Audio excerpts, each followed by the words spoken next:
Students, आप सभी का SR success towards channel में स्वागत है। हम पढ़ रहे हैं चैप्टर 5 पृष्ठ रसायन सरफेस केमिस्ट्री। आज का हमारा टॉपिक है कोलाइडी विलयन बनाने की विधियां।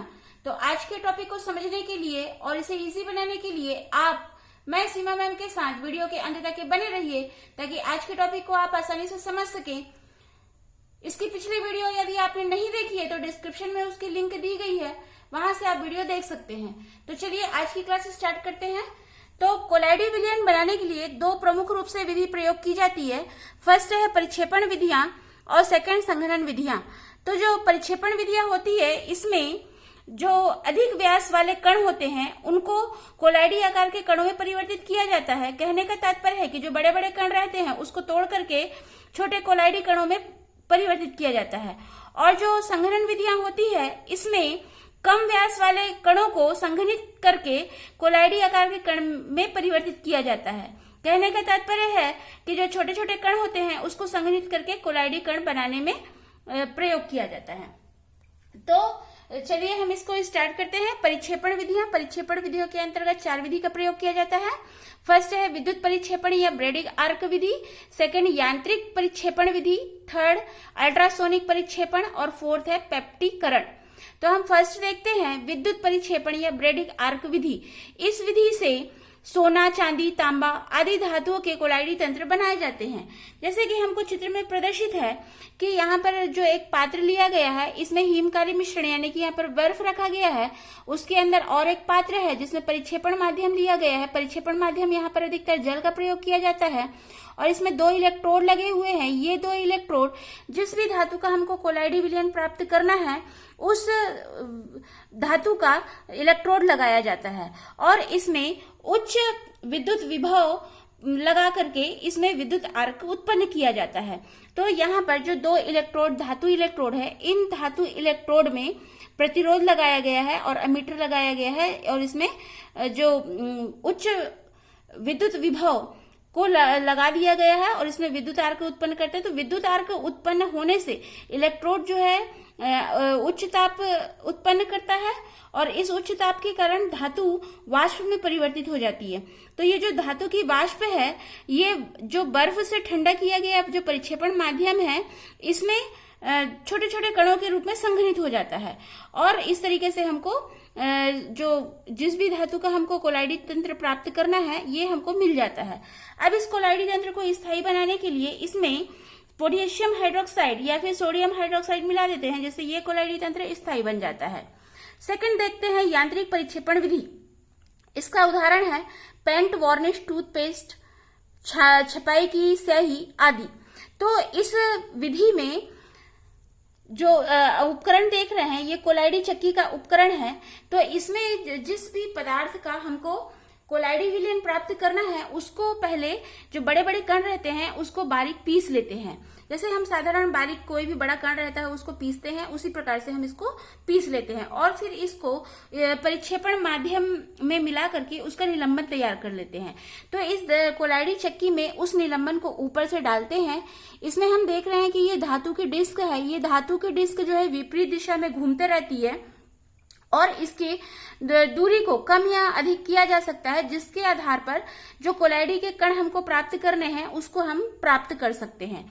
तो यहाँ पर जो कोलाइडी विलयन हमको मिलेगा, इसको स्थायी करने के लिए इसमें रक्षी कोलाइडी विलयन मिला दिया जाता है। जैसे कि जो ग्रेफाइट का स्नेहक होता है जिसको एक्वा डैक कहते हैं, ये कोलाइडी तंत्र में जो ग्रेफाइट के बारीक कण होते हैं ये जल में परिक्षेपित रहते हैं और इसमें रक्षी कोलाइड के रूप में थोड़ा सा टैनिन मिला दिया जाता है। फोर्थ है थर्ड अल्ट्रासोनिक परिक्षेपण। इसमें जो अल्ट्रासोनिक परिक्षेपण है इसकी सहायता से क्लाउस नाम के साइंटिस्ट ने मरकरी का सॉल तैयार किया था। तो यहाँ पर हमको अल्ट्रासोनिक तरंगों द्वारा सॉल का बनना का डायग्राम प्रदर्शित किया गया है। तो इसमें जो एक पात्र होता है इसमें तेल लिया जाता है और इसमें गोल्ड क्वार्ट्ज क्रिस्टल को इलेक्ट्रोड से जोड़ करके इसको विद्युत दोलित्र से जोड़ दिया जाता है और यहाँ पर इस पात्र को इस प्रकार से एडजस्ट कर दिया जाता है कि इसमें अल्ट्रासोनिक तरंगे पहुंचे, और इस पात्र में जिस भी धातु का हमको कोलाइडी तंत्र प्राप्त करना है उसको परिक्षेपण माध्यम में रख करके इसको रखा जाता है।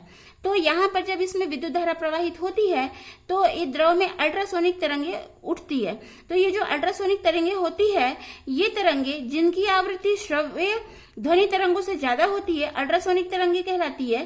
तो ये अल्ट्रासोनिक तरंगे उत्पन्न होती है और इससे जो विलायक होता है, विलायक में पदार्थ के कण परिक्षिप्त होकर के कोलाइडी कण बना लेते हैं। इस तरीके से मरकरी का सॉल्ट तैयार हो जाता है और इस विधि से तेलों के पायस भी तैयार किए जाते हैं। फोर्थ देखते हैं पेप्टीकरण। पेप्टीकरण क्या होता है? किसी ताजे बने अवक्षेप को उचित विद्युत अपघट्य की सहायता से कोलाइडी विलयन में बदलना पेप्टीकरण कहलाता है। और एक शब्द है पेप्टीकारक, वह विद्युत अपघट्य जिसके द्वारा अवक्षेप को कोलाइडी विलयन में बदला जाता है, पेप्टीकारक कहलाता है। तो यहाँ पर ये दोनों शब्दों में कंफ्यूज नहीं होना है, पेप्टीकरण और पेप्टीकारक। पेप्टीकरण है जो अवक्षेप में विद्युत अपघट्य को मिला करके उसको कोलाइडी विलयन में बदला जाता है, और पेप्टीकारक है कि जो विद्युत अपघट्य उसमें डाला जा रहा है वह पदार्थ पेप्टीकारक कहलाएगा। हम उदाहरण से इसको अच्छे तरीके से समझते हैं। जैसे यहाँ पर फेरिक हाइड्रोक्साइड का लाल भूरा अवक्षेप प्राप्त होता है, जिसमें हम फेरिक क्लोराइड का कुछ बूंद डाल देते हैं, या इसमें हाइड्रोक्लोरिक अम्ल की भी कुछ बूंद डाल सकते हैं, जो कि विद्युत अपघट्य का कार्य करता है, और यही जो है पेप्टीकारक कहलाएगा। और इसके जब इसमें ये पेप्टीकारक पदार्थ डाल दिया जाता है अवक्षेप में, तो फेरिक हाइड्रोक्साइड कण पर Fe3+ आयन का अधिशोषण होने से कोलाइडी विलयन प्राप्त होता है। तो ये जो कोलाइडी विलयन मिलता है, ये गहरे लाल भूरा रंग का कोलाइडी विलयन प्राप्त होता है। इसी प्रकार से हम देखते हैं जो एल्युमिनियम हाइड्रोक्साइड होता है, एल्युमिनियम हाइड्रोक्साइड का यदि ताजा अवक्षेप मिला है और उसमें हम कुछ बूंद तनु HCl की मिलाते हैं और उसको जल के साथ उबालते हैं, तो हमको एल्युमिनियम हाइड्रोक्साइड का कोलाइडी विलयन मिलता है।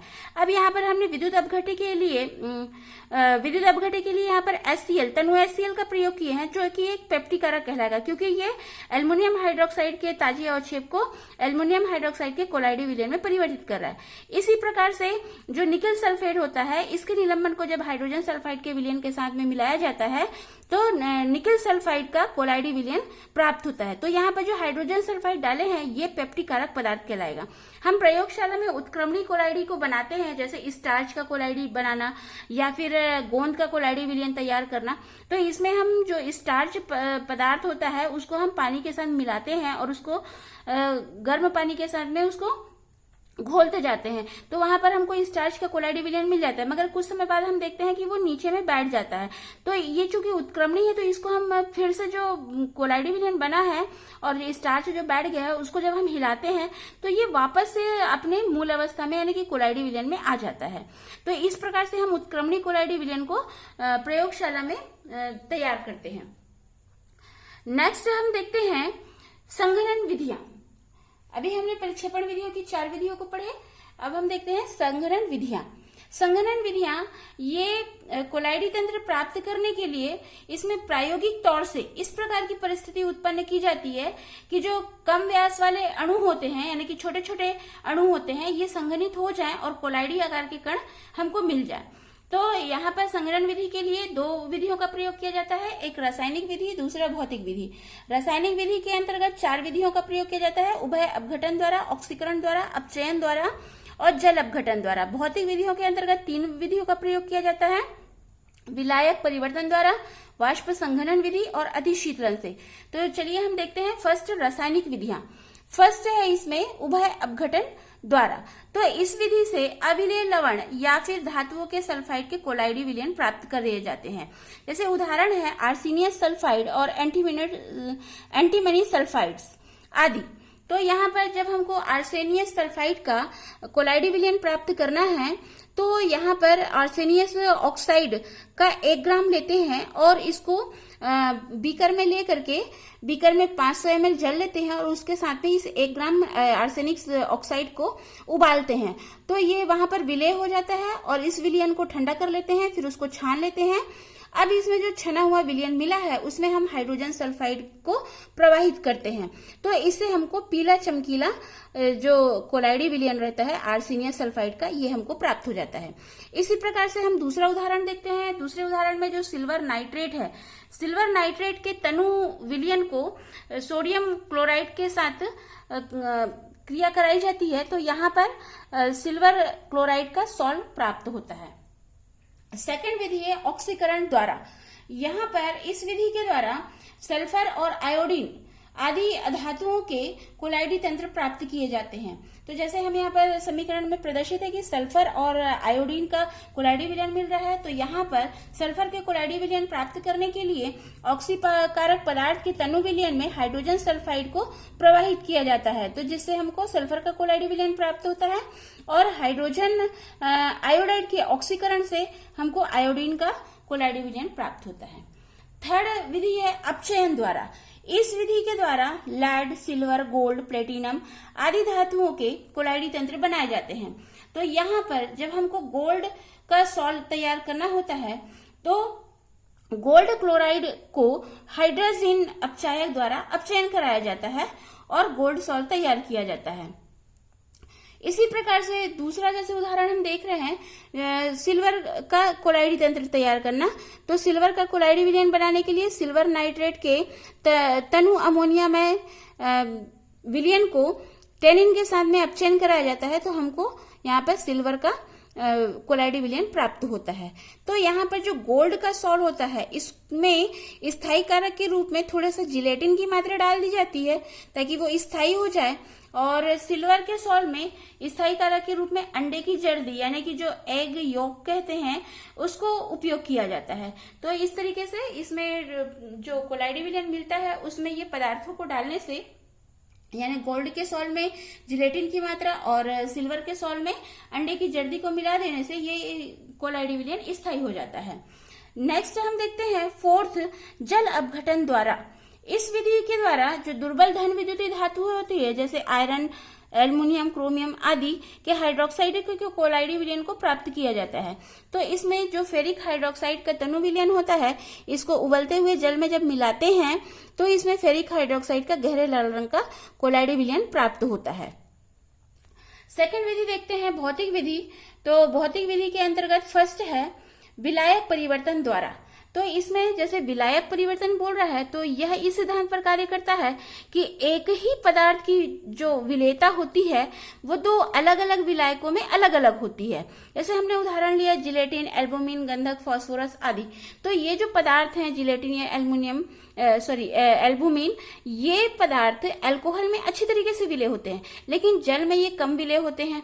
तो यदि हमको जल में इसका कोलाइडी विलयन प्राप्त करना है तो पहले हम इन पदार्थों को अल्कोहल में घोल लेते हैं। क्योंकि जल में इसकी विलयता कम है तो हम अल्कोहल में घोल करके एक विलयन तैयार कर लेते हैं और इस विलयन को फिर जल में डालते हैं। तो जल में डालने पर जो विलय पदार्थ के अणु हैं ये संघनित होकर के कोलाइडी विलयन देते हैं। सेकंड विधि देखते हैं वाष्प संघनन विधि। जैसे नाम से पता चल रहा है वाष्प का संघनन होना। तो इस विधि में जो भी तत्व की वाष्प होती है, मतलब जिसका भी कोलाइडी विलयन बनाना है, उस तत्व की वाष्प को उपयुक्त परिक्षेपण माध्यम में प्रवाहित करते हैं। तो जो तत्व की वाष्प होती है उसका संघनन हो जाता है और उस विलायक या परिक्षेपण माध्यम में तत्व का कोलाइडी विलयन बन जाता है।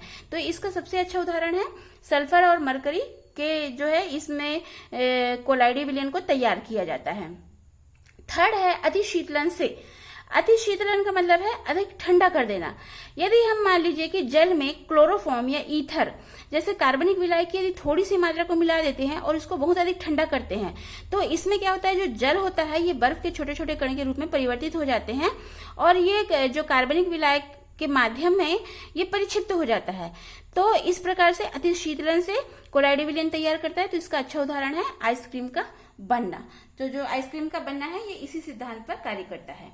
तो आज का वीडियो आपको समझ में आया।